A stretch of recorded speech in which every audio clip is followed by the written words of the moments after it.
ওই তোমার আলুর দম, মৌরি আলুর দমটা যে করেছি, এই দেখো আলুর দমটা হয়ে গেল বন্ধুরা। এই দেখো মৌরি আলুর দম হয়ে গেল।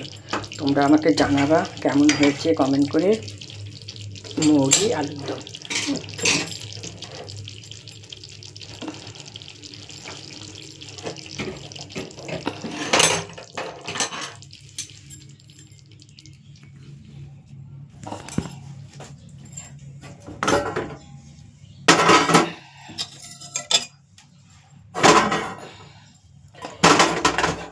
বাপরে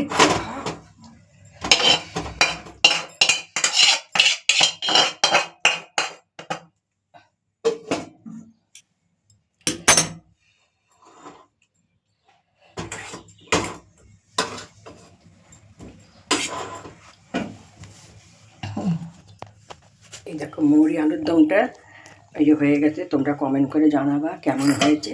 এর মধ্যে গরম মশলাটা দিলাম না, মৌরি আলুর দম, মৌরি দিয়ে আলুর দমটা হয়েছে।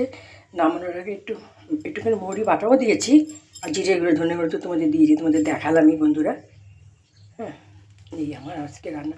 যদি মনে করো ভালো হয়েছে তাহলে কমেন্টে জানাবা, হ্যাঁ আন্টি ভালো হয়েছে। আর গুড মর্নিং, তোমরা কেমন আছো? আমি আজকে একটু মৌরি আলুর দম করবো, মৌরি দিয়ে আলুর দম বানাবো। হ্যাঁ, দেখো মৌরি দিলে ফোড়ন দিয়ে দিলাম,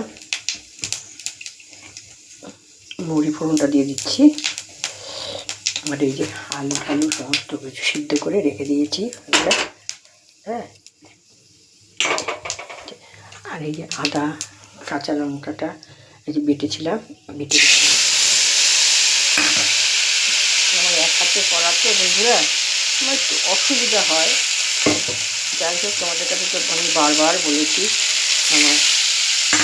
আর এই দেখো জিরে ধনে হলুদের গুঁড়ো একসাথে দিয়ে দিলাম।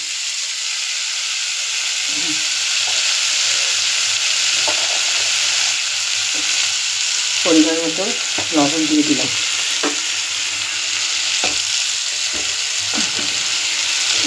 এই যে মশলাটা কষিয়ে আর এই টমাটোটা সিদ্ধ করে নিয়েছিলাম, টমাটোটা দিয়ে দিলাম।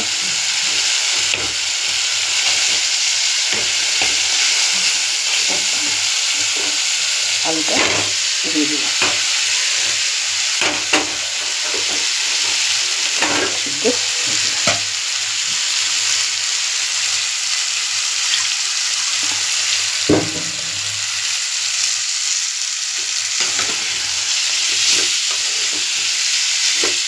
জল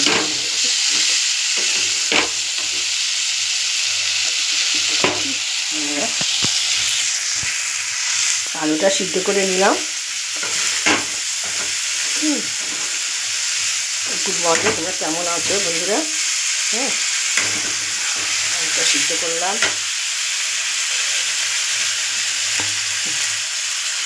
আলুটা সিদ্ধ করে নিলাম। এই মশলাটা দিয়ে দিলাম। এই যে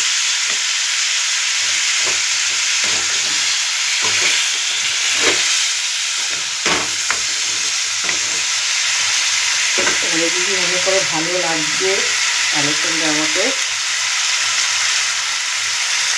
কমেন্ট করে বলে, হ্যাঁ দিদি ভাই ভালো হয়েছে, আলুর দম মৌরি আলুর দম করলাম আজকে। তাহলে জল পড়বে না, এই জলটার মধ্যেই হয়ে যাবে, আর কিছু করবে না। আলু তো সিদ্ধ করাই আছে, এই যে নতুন আলু সিদ্ধ করে নিয়েছি।